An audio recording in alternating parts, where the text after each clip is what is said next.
coming up on today's show? Take out my gringo wand and wave it over their kids, and magically they'll speak English, right?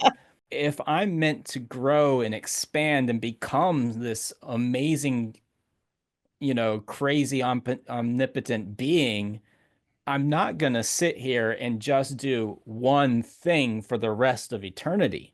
It's like I'm talking about Shanita as if she were a real person and the Mm, transformation that she went through from being a trash can to now being this glorious cello. And what I see with AI is a similar thing is going to happen, is that people are going to lose that ability to create. We've we've got to understand the value of the struggle. Hi there, I'm April Paige, breaking down the what, when, where, and how creatives get their inspiration. I'm a big fan of the cursey words, and I've been a creative for 30 plus years in marketing and fine art. This is where creatives unite to break down the facts of creative life. Buckle up, let's get lost in the world of creativity together. Welcome, everyone, to Artist Antics with April, where we talk to creatives about creativity. And today I'm very excited to sit down to talk to bilingual musical storyteller and visual artist Luke Vandergriff. And Luke currently resides in Raleigh, North Carolina, formerly lived in Bolivia, where he resided from 2004 to 2021. He is married with four amazing children and as a child, he dabbled in drawing, woodworking, storytelling, foreign languages, spirituality, and music. It took him decades to figure out how to piece all of those random passions together, and he was translating Spanish and Portuguese into English in Bolivia, and he grew increasingly dissatisfied, and through searching for his identity discovered himself to be a multi-disciplinary artist and taught art workshops, plays, murals, and music at the Telida Kumi Children's Home. He is currently serving his community with concerts, murals, musicals, and storytelling, one called Pepito and the Trash Cans. He enjoys performing in schools, festivals, libraries, and other venues. He is also a music instrument creator, which we're going to show you guys a little bit of what he has today. And Luke believes that art pulls us out of our survival of the fittest mindset to the abundance mindset. And it's all about raising our level of consciousness. And welcome, Luke. I'm so honored to talk to you today. Hello, hola. It's so great to be here. Thank you, April. This is amazing. Yeah, no, thank you. I'm excited.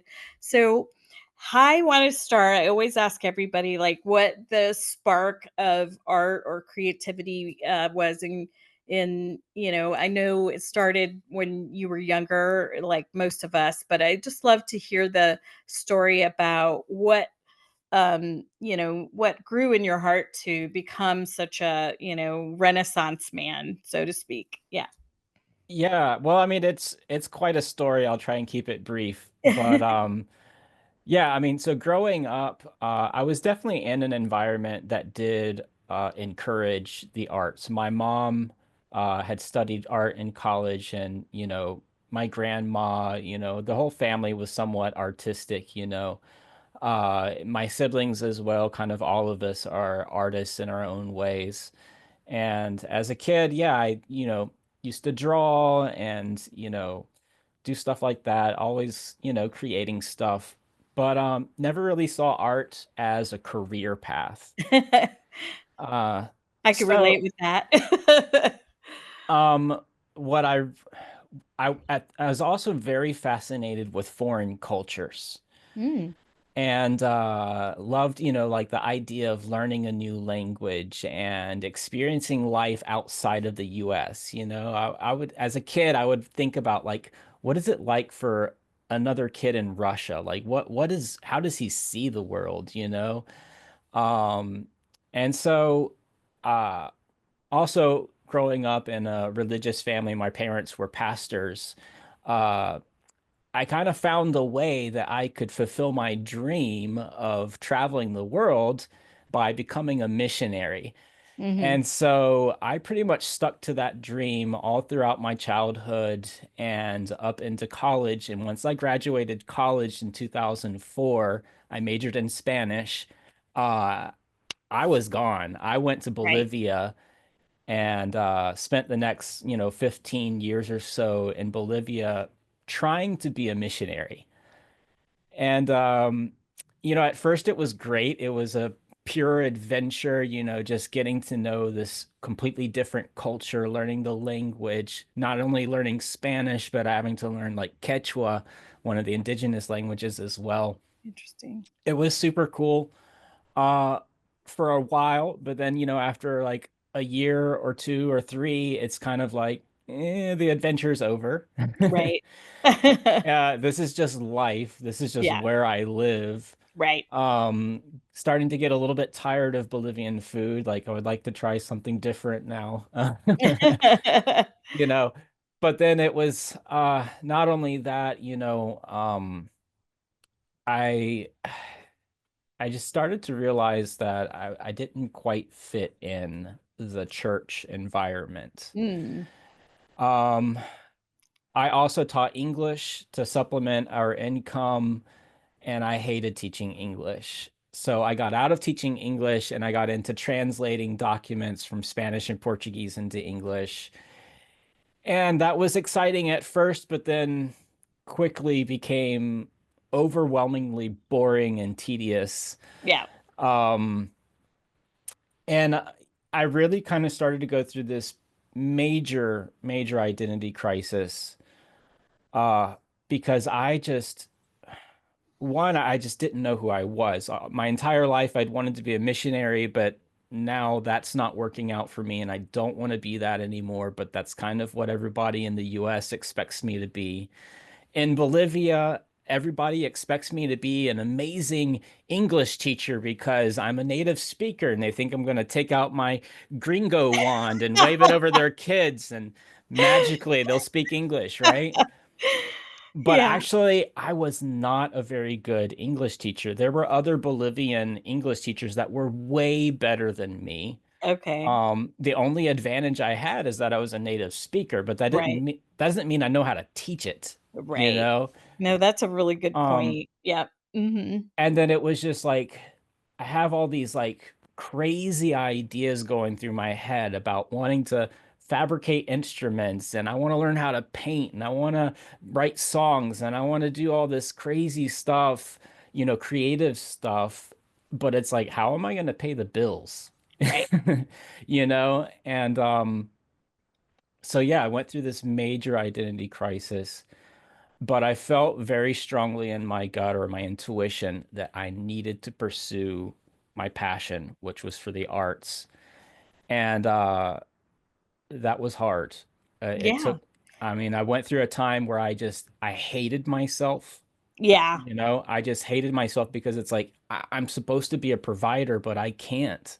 Like Right. I can't just do a Can't be normal happy job. and be a provider at the same time, yeah, which is Right. not true, but, that's what we're taught, but you were being heart-led, it sounds like, so I really Yeah. can relate with that, and, like probably many of the artists that are listening to us that, I totally relate with what you're saying because I did not think I could be an artist for a living, and hence why I it took me so long, but, and I went into marketing because I thought I could still use my creativity, but, yeah, and I think a lot of people are, wanting to pay the bills and also transition. I think an easier way to do that is to do something part-time that'll make you some money and then, get the other balls rolling. I don't know if you agree with that, but that's kind of what I suggest to people because then you're not burning the boats, so to speak, Right. and putting it all in. And, it usually takes 2 or 3 years to get things really working so you don't have to prospect as much for whatever creativity you're doing. It doesn't matter if you're a musician or a filmmaker or an artist, so Right. yeah, so that's a really good point. So how did that work for you when you were having that identity crisis? Like what were the next steps? Did you go part-time and then yeah, just explain to us what that was like. Um, so I mean, I mean, I don't want to I get personal if you don't no, want no, I to. don't mind getting personal and vulnerable and just Yeah. yeah, showing you all my stuff. No, when I give people advice, that's really the only real advice I can give them is you've got to learn how to follow your intuition because it's going to be Ooh, different for every person. I was obviously in a very unique situation. I'm getting paid to live in Bolivia as a missionary, you know, yeah, but yet I don't want to do the typical missionary work, right. the church stuff, but I'm getting paid, so we have just enough to get by. So that's great. That bought me some time to be able to explore my passions.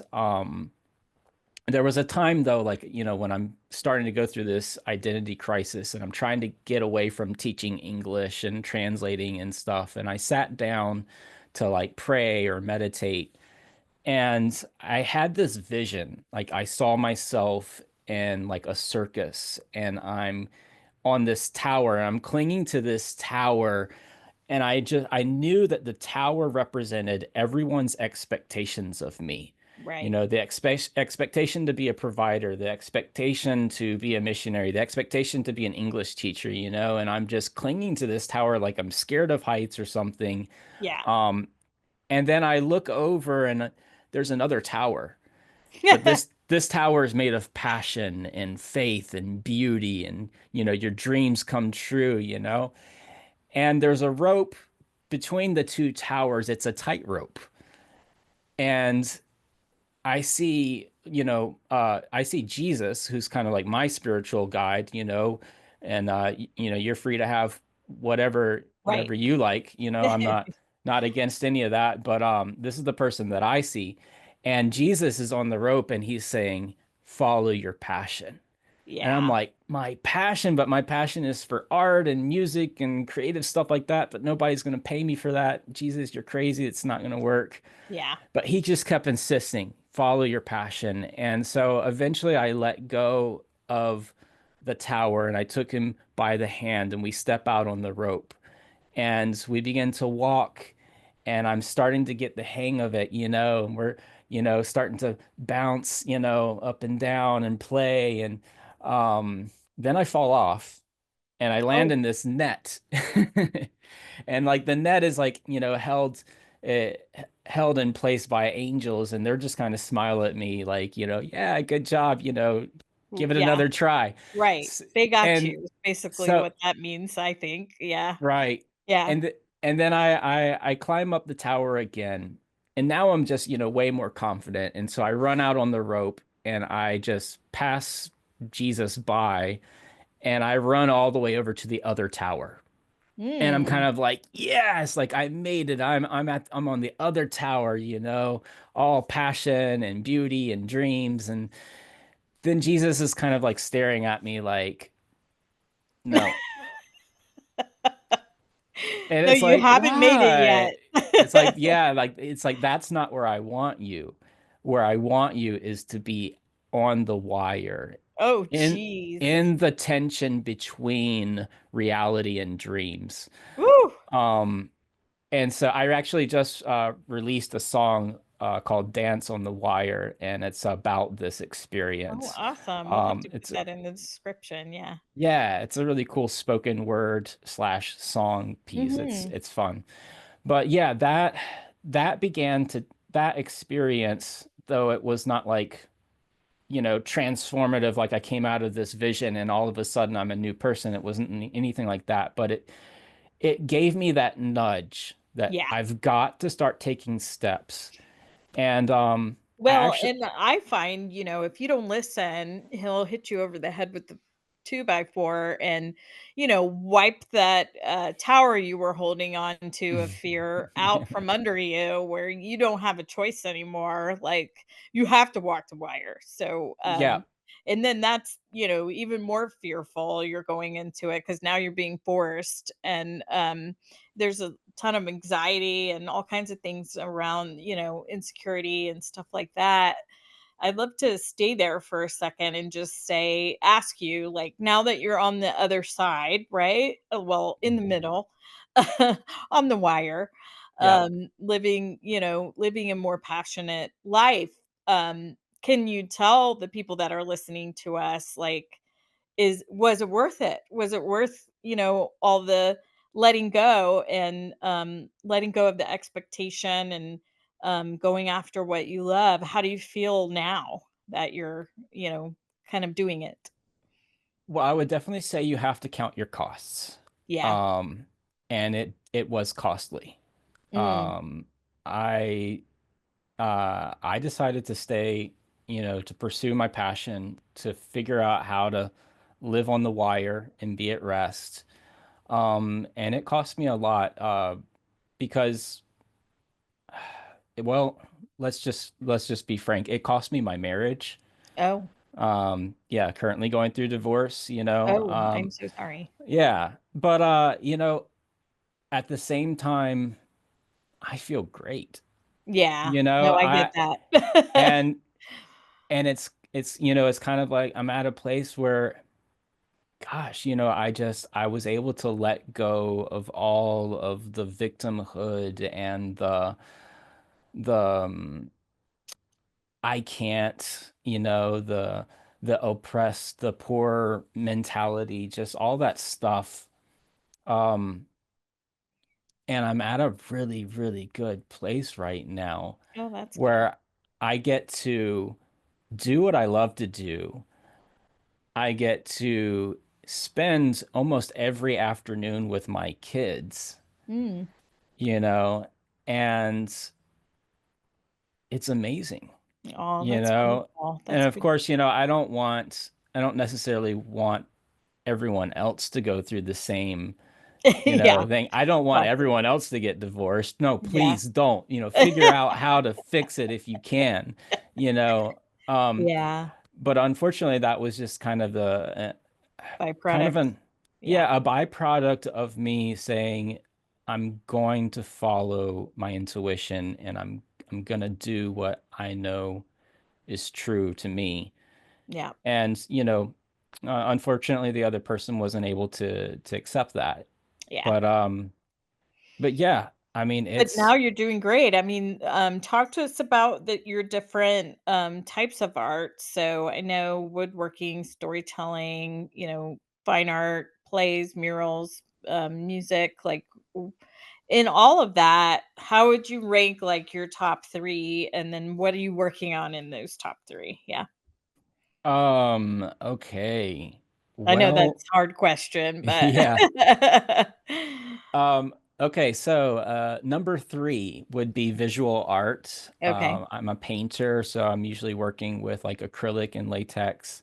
Mhm. Most of the time, I'm painting murals. Mhm. I don't really get around to painting on canvas much anymore, except for, when I put out a new song or an album or something, I'll paint Yep. the album Album art for cover. it. Yeah, yeah, yeah. Um, but yeah, so I'm doing murals and stuff. It's not something that I'm honestly even like really advertising and trying to move forward with as a career, just because uh, I feel like I could get burnt out doing murals really Oh, quick. for sure. It's hard on the body. That's why I It's don't do it. Yeah. it's hard on the body, but then also just like I want to paint what I want to paint. I don't Yeah. necessarily want to paint, somebody's logo or Uh-huh. some big words over here, or I don't want to do that. I want to paint pretty landscapes, or I Yeah. don't know, just Yeah. fun stuff like that. I stopped doing custom projects because of that, because it got Yeah, too commercial and I was just like, I can't do this anymore. There's nothing of me in this, and I that's not why I got into this. So just stopped doing it even though it was lucrative. I was working with stagers and interior designers in Tampa, but I felt like you did. I was like, I can't do this anymore. It's not worth it. So, right. yeah. Yeah. Yeah, so Just number two for me would be music. mm, I write my own songs. A lot of my songs are like spoken words, set to music, and then I'll have like mhm. a chorus or something like that.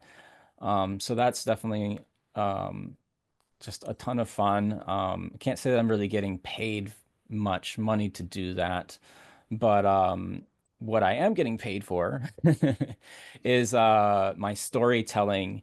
Oh, And of good. course, I mix in the music and the storytelling together. And so one of the things I'm doing is called Pepito and the Trash Cans. This is my main show. Yeah. And it's about this little boy in Bolivia who really, really wants to play music, but scarcity, misfortune, everything comes against him.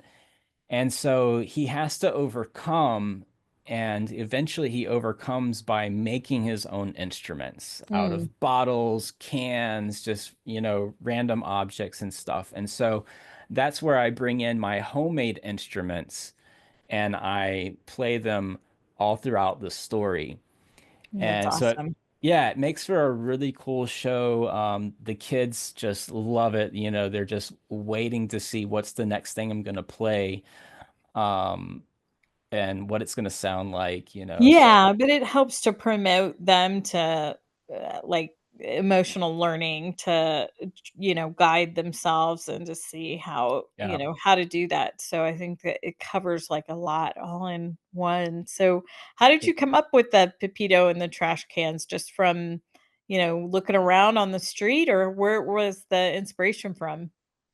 Um, so, uh, back when I'm kind of going through this identity crisis and whatnot, I've always been creative. I've always been the kind of person that's like, why buy a guitar if I could make a guitar? Wouldn't that be cooler, to just make it myself?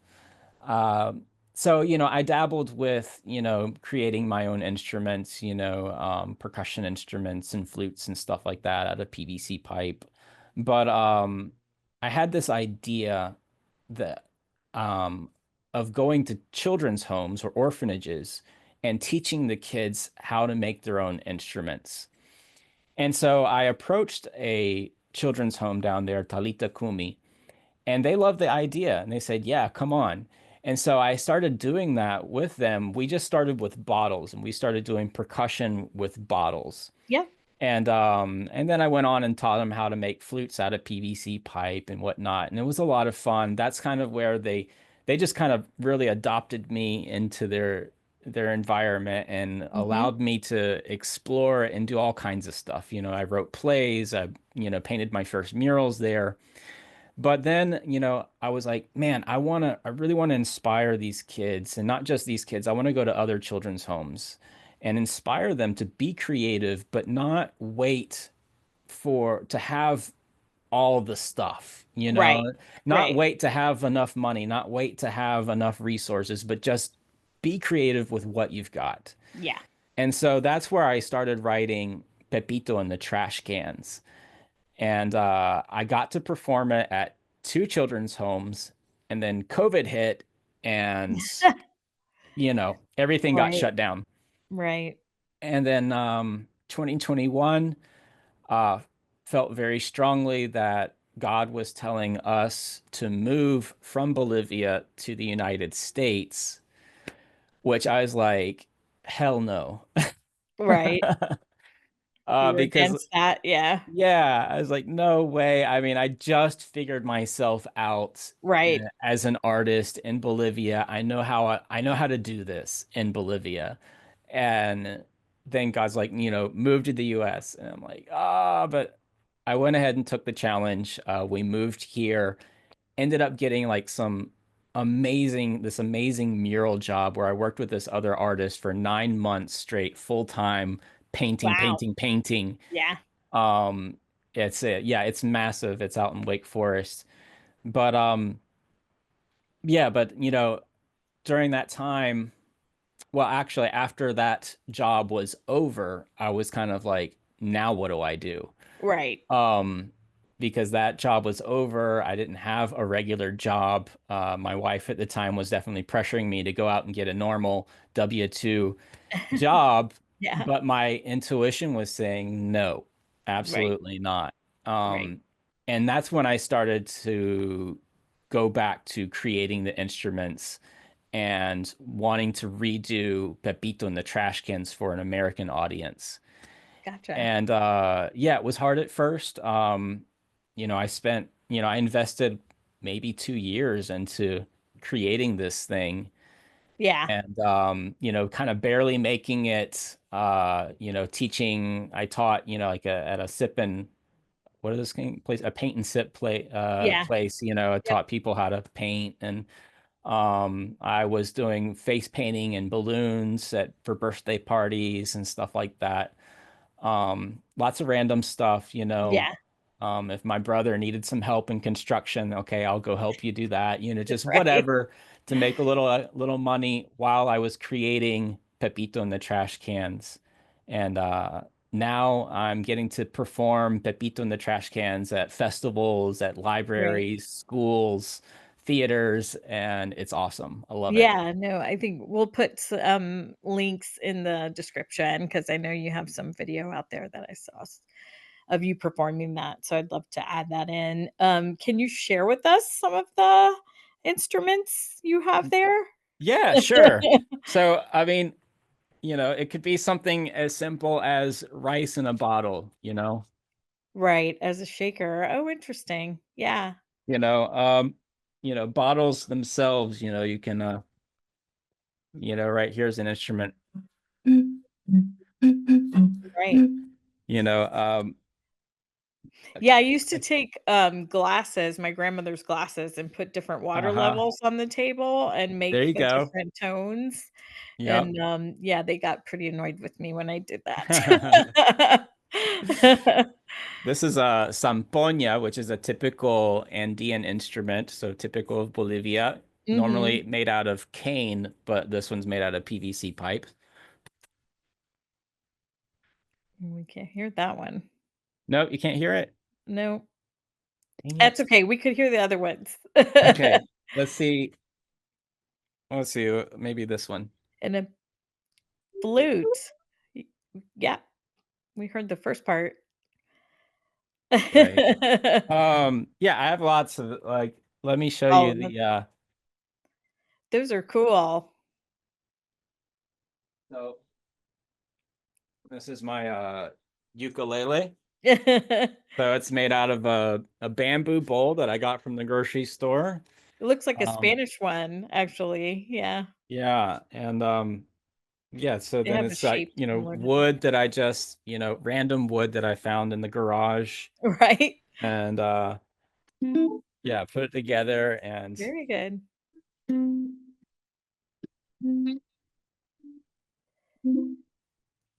there you go, ukulele. Cool. Very cool. What mediums do you use in your process? Like, do you wanna pick I know we've seen some of the instruments, so maybe, pick another thing that you love to do. I mean, in storytelling, for example, like, do you use written paper? Are you using anything digital? Like, are you using anything to keep you organized? I love to share those stories for anybody who wants to try to create. Yeah, so when I need to create a story, um I mean, sometimes, I mean, I do journal, and I think it's really good to actually write with your hands, I do too. with your fingers. There's something about it, it slows you down and your brain can process things at a better pace. That's right. So journaling is definitely helpful, but a lot of times, I mean, when I've already got a story in mind, a lot of times I'll just type it out on the computer and that kind of gives me an idea of what the story or how the story's going to go.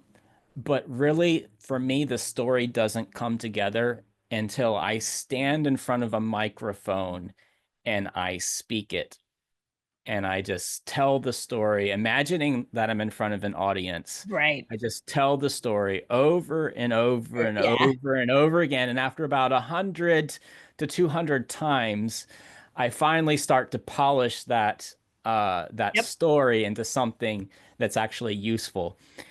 Um, Yeah, no, so that's great. That's a great way to like drill it down to the essence that you're trying to get across and figure out what's fluff and what's not needed. I do that yeah. too, like with a lot of things I do actually. So uh are there any kinds of tools like when you're doing storytelling and you're creating besides the pen and paper, like, do you do any setup of like imagine a stage set or anything like that in the beginning? Like, do you draw that out or start to think about those things when you're creating, or how does that work? Um, no, not really. I mean, No, not really. I do. I mean, I do imagine myself in front of an audience, and it like, of reshaping a story for a particular audience or particular performance. I do like to, imagine myself in that setting and how it's going to go. And but yeah, I don't really map it out or anything like that. Okay. For Pepito and the trash cans, I mean, I do have my particular setup. I know exactly where everything goes, Yeah. Yeah. Um, That's just from doing it a million times, I'm sure. exactly. Yeah, Yeah, so that's the way you're, doing the processing is by doing, which a lot of people, that's how they work, so, um I know your beliefs about art and consciousness, and I wanted to dig in a little bit there without making this sure. all about spirituality. But I too have been a teacher, and I wanted to ask when you're teaching or for yourself, either or, um, how do you see that connection from art? Rising our consciousness or raising our consciousness, how do you see that working? Like, what does that mean to you? So, um, I guess one of the problems is like we live in a very pragmatic society. Um, Everything has to have like a purpose and it has to be efficient. It has to produce something, Right. Um, In and order that's to have value in our society now. Yes. exactly, Yeah. exactly. And art is not that, Right. It you know. definitely is not that. Is art valuable? Yes. Eh, yes, but depends on who you ask, It's Well, it's in the eye of the beholder, right? So, exactly, yes. Mhm. So like, your son scribbles on some paper and he's like, "Look, Dad, I drew this for you. Is it valuable?" To me, yes, Yeah. it is valuable, you know. But it's like bringing yourself to actually sit down and do art. It forces you to kind of come out of the survival of the fittest mentality, because the survival of the fittest mentality is, no, I've got to be productive. I've got to make something of valuable now. I've got to get ahead. It's that kind of a mindset of, fight, fight, fight, push, push, push. And doing art is like this rebellion, you Right. know, Yeah. you rebel against that mindset and say, Yes. no, I'm going to sit down and relax. And I'm going to do something that maybe for everyone else is completely worthless, Right. but it feeds my soul, Yes. No, I get you that. know? I call it therapy. It's a therapy for me because I was caught up in that corporate, machine, and that's all I really knew and what I was, programmed to be and accept. And Right. you know, art was just a way other end of the spectrum for me to express myself that I wasn't getting anywhere else. So I really relate with that. But yeah, um, your art is very cosmic and spiritual in my mind, from what I've seen. Yeah. Has your style evolved, or is it always been, you're painted on canvas, I guess is what I'm saying. Has Yeah. it always been that cosmic spiritual topic, or did it evolve? What did that look like? It's definitely been evolving. I remember back in high school, uh, I took 1 year of art. I don't know why I only took 1 year of art, but I only took 1 year. And the art teacher hated everything I did. As they Um, do. yes, it was obvious that I had talent, Yeah. but but I was really on this apocalyptic phase. And Mm, everything was about the mark of the beast and the Antichrist and the end of the world. And so just everything I did was like this really dark and right, gloomy, thing. And it was about me trying to reveal the truth, And my art teacher was just like pulling her hair out, saying, can't you just make something beautiful just for beauty's sake? And at the time, I saw no point in that at all. Like right, for me at the time, I had to be sending out a message. But right. later on, when I started to like rediscover myself as an artist, then I kind of put aside that, missionary, preacher, evangelism kind of mindset and kind of came back to that place that my art teacher was saying is creates something pretty for pretty's sake. Yeah. And so I kind of just I really fell in love with butterflies and Aw, nature and ladybugs and stuff right, like that. And so I right. did a lot of paintings that were just pretty for pretty's sake, Yeah. which I still love doing. Yeah, Um, no, I think the act of creation, you're making a really good point. It's the act of creation, I think, that is soothing to the soul, whether you're using, cheap that, roll of paper that you buy for kids to roll it out and color or paint on, it's like a million miles of paper. It doesn't have to be precious. It could be, a piece of board you find in the trash and you turn it into something that means something to you, and that's really the crux of it is, I think, the act of creation, right, from a human, and, the act itself is what's being put onto the canvas, and hopefully right, you're transferring some of that onto right, that piece of what's happening inside of you and what excites you, what's interesting to you, what you love, what's right, moving you, it might not always have to be rainbows and butterflies, but right. could mean something deeper. And um, it's an interesting point you're bringing up for me because I've gone in several different directions with my art. Like I have a series of abstracts and a series of realism and a series of landscapes and a series of Asian, or art and Nice. angel art I've done in the past as well, and I painted guitars as well, in the past Awesome. for a Yeah. guitar company. But,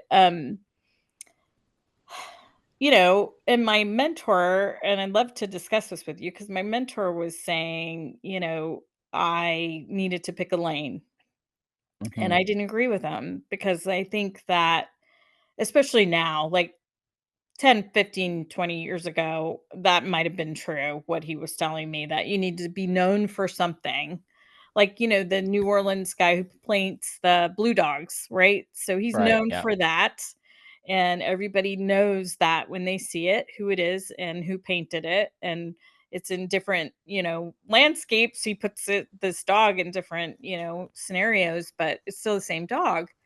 And he was my mentor was trying to tell me that I needed to do that, like get known for something, but I feel like it's eating vanilla ice cream every day for the rest of your life and it bores the shit out of me, right? So I'm Yeah. like, I don't want to eat vanilla. I want strawberry and chocolate and pistachio and all the other flavors, I don't want to just have that one flavor. And all of those things are me. The abstracts, the Asian, the realism, the angels, all of Right. that is me.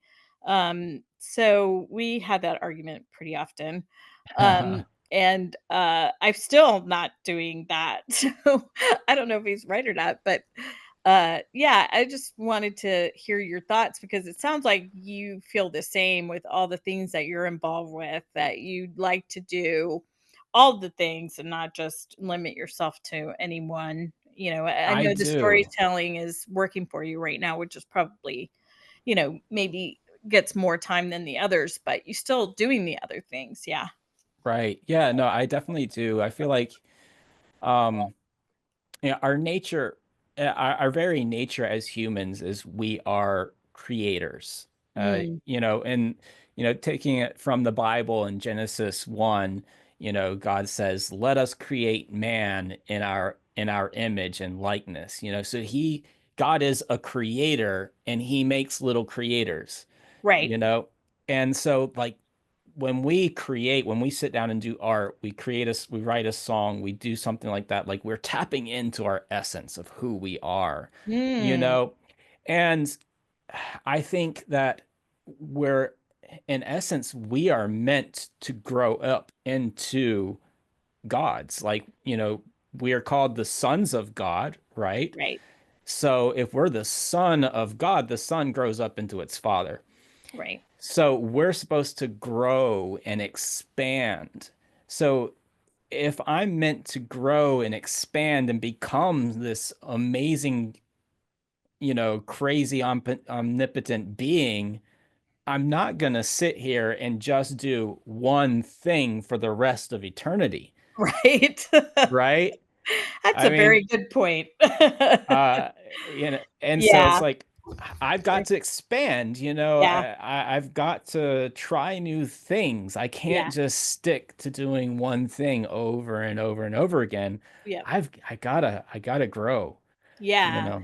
And I think that's really the point where people who feel like they have to have a W-2 job that are stuck in that, system that not saying it's bad, every people that that's meant to be for them and they love it and they don't want to do anything else and that's great. But I think in that system, it automatically is a growth deterrent, so to speak. And you can't, that's that feeling of unrest that people have inside of them saying, Right, I got to do something with my life. And there are ways to have, those passions and hobbies and things on the side. And then, like we've been saying, transition as you can.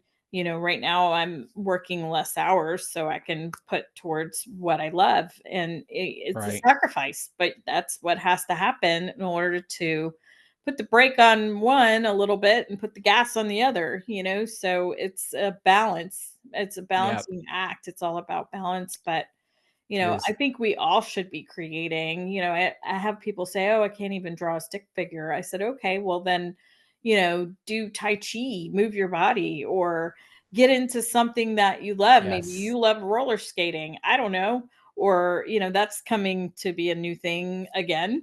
And since Yeah. Usher did it at the Super Bowl. But uh I I just think that there's room for everybody to be creative, and there's something that we all were meant to bring forth as creators into this world, that is, something beautiful that you can leave, when we're no longer here anymore. So I really think of it that way. And like the rest of my time here, all I'm thinking about now is how can I leave something for, my family, my friends, the audience that loves what I do. How can I leave something, as I'm transitioning, how can I leave something of value for them, that Yeah. is from my heart. So that's what I've been focusing on a lot lately, is trying to leave some kind of a legacy. I don't even know what that means yet, but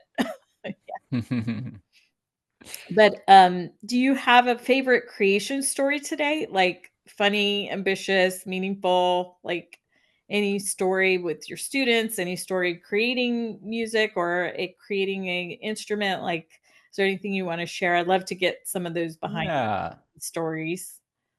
Um, yeah, so I guess maybe one of my favorite instruments that I'm like super proud of right now is my cello. Yeah. Her name is Shanita. Okay. Yeah. So it's just been like this ongoing relationship with Shanita. I had I had I had met Shauna Tucker, who's an amazing cellist, jazz musician, Oh, singer. nice. She's really amazing. And she actually gave me a lot of tips. She came and observed one of my performances when I was applying to get into the Artists in Schools program with the United Arts Council. And she gave me a bunch of great tips, and I was just kind of inspired by her. And I'm like, man, I want to make a cello. And so I was waiting for the moment, waiting to find the right materials, because I didn't know what I was going to make it out of. And then Right. I found this old wooden trash can at the scrap exchange. I And love that store. For so anybody who doesn't know it, I'll put that in the description too. Yeah. yeah. And so I got this, like, it would cost me like $9 or $10, and I brought this old wooden trash can home and I started working on it. And it took me a lot of tweaking and, trying to figure it out, get it right. But I finally, created the cello, and then took it to the expo last year for the artists in schools, and Shauna was there. And so Shauna came and actually played my cello, and I was like, Awesome. "Oh, this is so cool," you know. And that's when she asked me, she's like, what's its name? What's?" Oh, And I was like, "A name? Shanita, yeah." So I gave it a perfect. name, but then Yeah. like yeah, so I'm just like super proud of my cello that I don't even know how to play yet. Um, No, but that's so cool. You were I inspired by her and then you named right, it after her and yeah, now you're learning. So that's and good. yeah, and then now I have this new idea. You see, I one day like have to put something on social media. Like that's part of my job Yep. that I don't necessarily like, but I do have to do that. So Yeah. I sit down and I put this picture of me and Shanita on there, and I start writing something. And all of a sudden, like the creative juices just start flowing, and I Mm, like write this like poem or prose, and it's like I'm talking about Shanita as if she were a real person, and the mm, transformation that she went through from being a trash can to now being this glorious cello. And it was really touching, and I'm like, "Oh my gosh, like this is opening up new ideas. Like I'm going to turn all of my instruments into characters." you And they're should. And then yeah. I highly suggest, which just came to me while you were talking, that you turn all of those stories into children's books, like not just your Yeah. you perform them, but I would highly suggest you do that because that Yeah. just came to me when you were talking about it. So you could do a whole series of children's books that way. Yeah. That's a great idea. I'm actually working on a children's book based on Pepito and the Trash Cans. There you go. Yeah, I've got this. I'm working with an editor, and we got like the story is all nailed down in English and Spanish. It's going to be a bilingual book, There you but go. now I have to illustrate it. And oh Okay. my gosh, this Yeah. is I've done that before too. I'm trying to learn how to work with an iPad with Procreate, Yep. and it's just like, oh, and like it's the transition from, paper and or canvas to digital is it's a little hard. It's clunky at Yeah. times. There Yeah. might be some after we're done, I'll give you some software that might help. So, Yeah, I yeah. might just need to start over and try 'Cause something different, but sometime, with the ones I'm gonna send you, you can scan and then it'll digitize it, and then you can start from not total scratch. I mean, it's still right. custom to what you have in mind, but it's a good place to start. So, I have been asking this question to all my guests, and I think I'm very interested to hear what you have to say. Where would you like to see art go in the future? And in particular, I think I want to talk to you about AI and what are your thoughts about AI? AI. You know it's Wow. controversial, but Um, yeah, so AI, I am both a fan and not a fan of Mm, AI. AI is, I mean, it's like any type of technology. It's neutral. It's a tool, and we can use it for good or we can use it for bad. mm, And I think there's a lot of good things that are going to come out of AI. It's going to be able to streamline, so many things for us. I mean, I've used it myself, for writing documents or even for getting ideas for murals and stuff like that. Yeah. It's really helpful. But where, kind of like we're feeling the whiplash of technology with like cell phones and screens and stuff, it's taking a toll on our health. Yeah. Like the blue light coming out of these devices, the EMFs coming out of these devices, they are affecting our health on a fundamental level. Um, and then it's super addictive, Right. and we don't know how to control that because every time we, look at our phone, there's a little bit of dopamine that, gets dropped in there and we're getting addicted to these devices. Yeah. Well, you And have FOMO. Everybody's got a little bit of FOMO going on. yeah, So, yeah, and you get all those alerts all the time. If you don't manage those well, it's constant bombardment. I right, often just leave my phone and, if I'm going for a walk or whatever, with dog and stuff like that, I don't take it with me sure, because I don't right, want to include it as, even though I have to, just like you use social for business purposes. It's just right, not good because I'm doing it all day long too with my day right. job. So yeah, but go Well, ahead. I've even seen, like I taught this class or this summer workshop at an art center on how to make instruments. And the kids that were in third, fourth, and fifth grade, they didn't have the motor skills to Oh be wow. able to roll up a piece of paper and cut a hole in it and tape some plastic to it to make a kazoo. Like it was just a super simple, easy Thing. instrument to make, but they didn't have the motor skills to do that. And I'm like, what in the world? And someone explained to me, these are COVID kids. These are kids that were in kindergarten and first grade when COVID hit. And so they didn't go to school and they didn't learn how to use, what are those things Scissors. called? Scissors. Yeah. Yeah. And all those manual things that you do in kindergarten, they Yeah. weren't doing that. All they know how to do is swipe, right? Boy. And so they're losing, kids are losing the motor skills, basic motor skills. And what I see with AI is a similar thing is going to happen, is that people are going to lose that ability to create. Mm, They're going to miss out on developing that creative side because AI can do it for them. yeah. And it's not that AI is bad, it's just you have to know how to manage it. You have to know how to administrate it correctly. And so it's like, yes, it's wonderful to have AI as an assistant, Yeah. but I am the creator. Right. And Well, and I've talked about that on here too because it's taking our prompts. So really it can't create anything on its own, at least not yet. And I see a lot of uh positive, just like you're saying, but I think there's going to be a dark AI just like there's a dark web. yeah, And sure. people are going to abuse it, and we're going to have to figure that out and hopefully put some parameters around it as it Right. grows. Right now I always say to people it's an infant. We don't know what it's going to grow into being yet, because it's Yeah. still learning, it's training itself. So that some of what we saw in some of the sci-fi movies is actually coming true.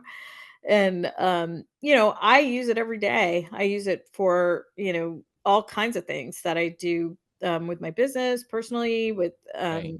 writing, with my job. It's helpful, but it's all about the prompts. To your point, like, you have to know Sure. what to tell it to do very specifically to get out of it what you need and want. And never ever have I used it as is. Like, I always customize. It's just a starting Right. place to really save me a little bit of time, not a lot of time, a little bit of time from starting from scratch. But Right. that's the way I use it. Right. And I think there's nothing wrong with that. But at the same time, we've we've got to understand the value of the struggle. Mm. So it's like the kids that aren't developing the motor skills because they're just on devices all the time. They don't understand the value of that struggle. It's that struggle of working with the paper or working Hands. with the Yeah. scissors that they learn, and eventually they get way better at it. And there's a satisfaction that comes when you're able to make something with your own Physical. hands, Yeah. right? Yeah. And it's the same with AI, is it takes away that struggle from us. And so everything's instant. And that's where we've got to be really careful. It's okay to do that sometimes, but we need that struggle. So I need to struggle Helps. with the story and be It like, helps it's not build working. character. Yeah, it It helps helps. build character. Yeah, Well, and even like I was watched this video. Someone was talking about a book called Dopamine Nation, which I really want to get that book. But he was talking about how we can get our dopamine fixed by doing really easy things, or mm, we can get our dopamine fixed by doing really hard things. mm, And but the thing is that everybody has a baseline, right? And you're always up and down along this baseline. And when you do things like that are easy, like watching a TikTok video, when you're constantly doing easy things to get your dopamine fix, it lowers your baseline. ew, But when interesting. but when you do things that are difficult, like a workout, or you're struggling with the Project. you're Yeah. struggling with the painting, you can't get that face right, but you just keep at it until you eventually do, Yep. you get that dopamine fix, but that raises your baseline. Interesting. And so like that's where I'm seeing like the danger with AI is like, oh, I want to create a mural. So give it the prompts and voila, not Right. even 10 seconds, it has an image for me. Yay. Well, you're That you're gives me a little making bit of a dopamine fix, but it's yeah. going to lower my baseline. Well, this is a really good point. I've never thought of this before. Thank you for saying that. You know, if it'll remove the act of creation from us if we are not careful. Yeah. Exactly. In And the end, like, that's our essence. yeah, it's what That's who makes we us are. human. And I've talked to somebody about this too, in one of my other interviews, and I said, it's like, um, TV, radio replaced TV, the computer, email replaced snail mail, but they're still all still going. TV's still there, snail mail's still there. Like, we still Yeah. need those things that are more manual, I guess is a better way to say it. But you're right. If we keep um, showing our children that they don't have to work hard and they don't have to use their hands and they don't have to be creative, then it's definitely going to have an effect, a social effect, which I wonder if anybody's tracking. So anybody out there, Yeah. it's a really good idea, but to track that. But I don't know how you would. I'm sure somebody could figure that out. But very interesting point because yeah, we want to for me, I feel like things are going back to some old ways, like in film and painting. I see a lot of people going back to regular film, the Hmm. real film. I see people going back to painting, underpaintings and doing things like the old masters used to do. And it's interesting to me to see that dichotomy of AI created art, which as long as it says it's AI created art, I'm okay with that if you want to buy it. Sure. But I don't ever think that the human art that we create by a human being will ever not be needed. But maybe that's naive of me. We'll find out. But um, I just feel like we're always going to have a need for the human touch, for the human meaning. I just was talking to another artist this week about everybody buying the story of the artist. So the story is what they're buying, like who you are as an artist, what Right. you are as a person. And then the story of the painting, like, why did you paint that painting? What does it mean to you? And then they Yeah. put their own color around it because it might be remind them of their grandfather or, somewhere they lived or whatever, or a moment in their life that really was touching for them. And it just happens to be that I painted it. I'm always Hmm. curious to hear because I always hear these stories from my pieces where I'm just like, wait, what do you see? Like, I don't, Yeah. that's not what I intended, but that's cool. So Right. yeah, I just think you can't have that depth of character, which I think is happening now for artists. Like, people want the story. The artist isn't as separate from the buyer as they used to be. So, Right. in the buyer, when they buy, they want to say, okay, I bought this from April Page. Here's this cool story when I met her, and talked to her about this piece. Here's what she told me. Because they have pride of what they love on their walls. And then, when they have friends and family over, they want to talk to them about it up their ass. So it's the Sure. story. It's really the Yeah. story. It's the And story. I feel like it's 50% of it. Yeah. Like, Absolutely. I don't, I think talent and having a good piece and knowing some basics about, art and technique and etc. is 50% of it. But I think the other 50 is the story behind you as an artist, behind your story as a person, behind your story as a piece, all that weaves Right. together. And then, now you have something compelling that somebody wants to purchase because of all your beliefs around it. Now, if it's Right. AI, that's there's no story, there's no artist, there's no. So I still think it's going to be needed. I hope and pray that we don't use it to make our creativity obsolete. I really don't. I really hope that Yeah. doesn't happen. Yeah. Yeah. Anyway. If you want to take it a step further, though, Uh-oh. and maybe this is too like woo Gonna woo be and out there. I don't 2001 know. Odyssey. But everything has an energetic property to it. Everything is energy, right? So it's like, um, for example, in Latin America, you'll hear people say, there's nothing better than a home cooked meal because it's Mm. cooked with love, Mhm. right? Yep. So because it's cooked with love, it's like the love of the mother who cooks that meal gets infused into the food, Yep. right? Love is an energy, it's a frequency, and it I gets believe that infused into 'cause the food. I can't recreate my grandmother's dishes, even though it's Right. verbatim, but keep Right. going. I Yeah. mean, like my mother-in-law is an amazing cook. And there's certain dishes that, you can go to the best restaurant in Bolivia and It's not the same. it's just not Yeah. the same. Yep. I don't know what it is, but like there's something about that energy of love that gets infused into the food. And I think the same thing happens with art. I mean, and it's really obvious. Like if you look at like a digital printout, of a mural, like a big, huge photograph that's been printed out and pasted on the wall Yeah. versus a hand painted mural, Yes. huge difference. Yeah. Huge difference. The mural, there's something about it. It may not be as detailed and spectacular as the photograph, but there's something about that hand painted. Yeah. It's just got a wow factor, right? Right. And it's the same with other forms of art, like watching a concert online versus being there in the moment, like Yeah. huge You difference. feel the Watching a energy. recording, Yeah. yeah. Mhm. And I believe that my paintings have an energetic quality about them that Very interesting. promotes healing.